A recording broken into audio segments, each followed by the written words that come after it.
کہا جاتا ہے کہ علی گڑھ مسلم یونیورسٹی اور تحریک پاکستان کے درمیان ایک گہرا تعلق ہے، کیونکہ اس وقت یہی ادارہ مسلم سیاست کا محور تھا۔ یہ ادارہ مسلمانوں کی تعلیمی ترقی اور برصغیر میں مسلم شناخت کا مرکز تھا۔ یونیورسٹی کے مسلم طلباء نے تحریک پاکستان میں بھرپور حصہ لیا اور اس طرح اس تحریک کو نئی جلا ملی۔ ماہرین کہتے ہیں کہ یہ ایک حقیقت ہے کہ پاکستان کے قیام میں علی گڑھ نے اہم رول ادا کیا۔ علی گڑھ کا یہ کلیم تھا کہ ہم پاکستان کے قلعے ہیں، پاکستان کے سپاہی ہیں۔ اس زمانے میں بہت تھا 47 تک، اور صحیح بھی تھا۔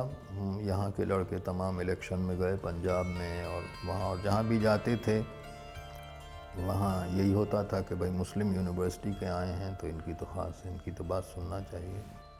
قیام پاکستان کے بعد اس ملک کی تعمیر میں بھی علی گڑھ مسلم یونیورسٹی کے طلباء کا اہم کردار رہا، جنہوں نے ملک کے اقتدار و انصرام کو سنبھالا اور تعلیم کے میدان میں نمایاں کام انجام دیے۔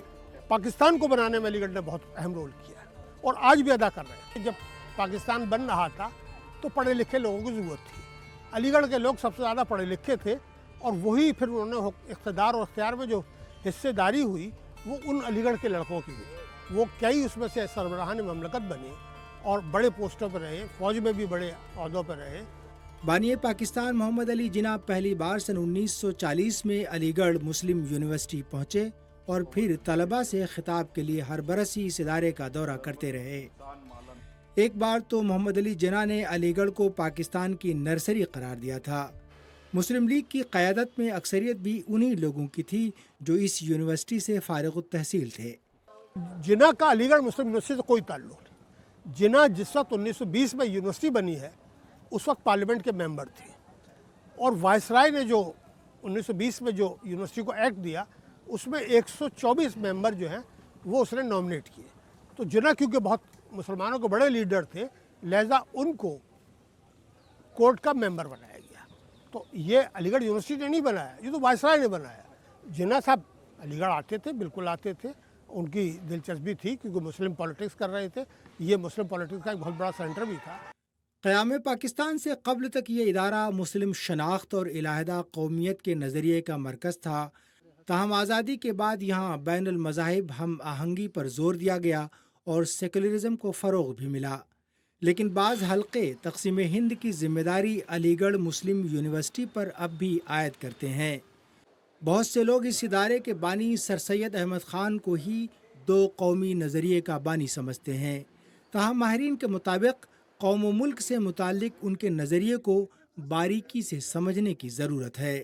دیکھیے، تصور قوم کا جہاں تک تعلق ہے تو سر سید نے اس پہ کئی جگہ سے کئی طرح سے انہوں نے اظہار خیال کیا، اور یہ ضرور انہوں نے، جیسے ہم لوگ سب اس کو بتاتے ہیں کہ ہندو مسلم دو آنکھیں بھی کہا، اور یہ بھی کہا کہ ہندوستان میں رہنے والا ہر آدمی ہندو ہے۔ ایک جگہ سر سید نے اور بھی کہیں یہ لکھا ہے کہ صاحب پہلے قوم کی تشکیل ہوتی تھی جغرافیائی حدود کی بنیاد پر یا زبان کی بنیاد پر، لیکن ایک اسلام کا جو تصور ہے کہ اب جو کلمہ پڑھے گا وہ کلمہ گو ہے، وہ ایک قوم ہے۔